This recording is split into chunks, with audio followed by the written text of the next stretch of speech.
변호사님, 남편 때문에 진짜 죽을 것 같은 스트레스 받고 사는데요. 위자료 1억은 받아야 될 것 같아요. 얼마나 될까요? 안녕하세요. 이제 혼자 산다 이혼 전문 배양미 변호사입니다. 오늘은 실제 이혼 상담 중에 많은 분들이 혼란스러워 하시는 위자료 이야기, 그 중에서도 위자료 현실을 상담실 분위기 그대로 보여드릴게요. 그동안 제가 얼마나 참았는데요. 정신과 치료도 계속 받았어요. 결혼 생활 다 망가졌는데 위자료도 못 받으면 진짜 억울하죠. 정말 공감돼요. 그런데 제가 드리는 첫 마디는 이렇습니다. 사실 위자료 받기 생각보다 어렵습니다. 이혼 판결 선고 날 실제로 가장 많이 나오는 문장이 바로 이겁니다. 원고의 위자료 청구를 기각한다. 이건 위자료 청구는 했지만 인정이 안 된다는 뜻이에요. 즉 법원이 이 정도는 위자료 줄 사유가 안 된다라는 거죠. 이 말 들으면 의뢰인분들의 표정이 뚝 굳어요. 아니 변호사님, 제가 이혼까지 하는 사람인데 위자료도 못 받는다고요? 네, 그래서 위자료 현실을 먼저 정리드리려고 합니다. 먼저 위자료는 재산 분할과는 완전히 다릅니다. 재산 분할은 같이 모은 재산을 나누는 거고요. 위자료는 정신적 고통에 대한 보상금입니다. 즉, 누가 잘못했을 때만 받을 수 있는 돈입니다. 그럼 인정되는 사유와 금액은 얼마나 되냐?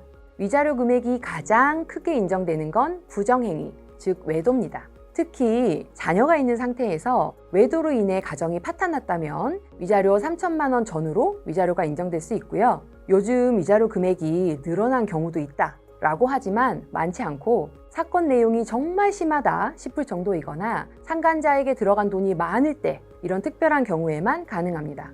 가정폭력은 어떨까요? 한두 번 우발적으로 뺨을 때린 경우 정도는 위자료 인정이 안 될 수도 있어요. 반면 상습적인 폭력이 반복된다면 위자료 인정됩니다. 하지만 외도보다는 금액이 낮은 편이고요. 보통 1,000이나 1,500 정도로 인정됩니다.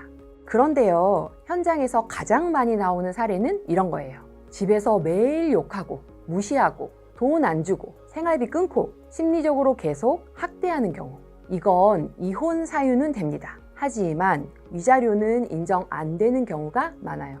이쯤 되면 의뢰인들이 이렇게 말씀하십니다. 아니 변호사님, 저는 스트레스 때문에 병원까지 다녔어요. 그런데 위자료도 못 받는다고요?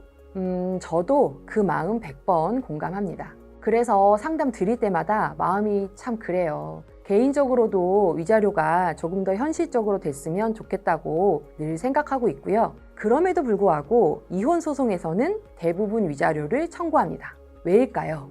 첫째, 혹시라도 인정될 수 있으니까요. 위자료가 나올 가능성이 적더라도 안 넣으면 아예 받을 수가 없겠죠?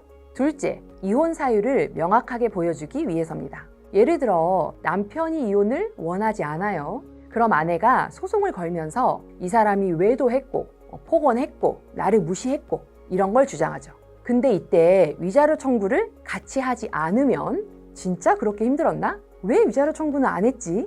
라고 생각이 들 수 있겠죠? 이혼 사유의 설득력이 떨어질 수 있습니다. 즉 위자료 청구는 실제 돈을 받기 위해서도 하지만 이혼 판결을 끌어내기 위한 전략이기도 합니다.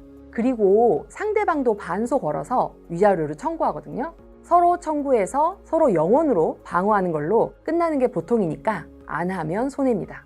결론적으로 말씀드리면요, 위자료는 받기 어렵습니다. 하지만 청구는 꼭 해야 합니다. 특히 외도, 폭력, 강한 증거가 있을 때는 적극적으로. 지금까지 이제 혼자 산다 이혼 전문 배양미 변호사였습니다. 또 만나요.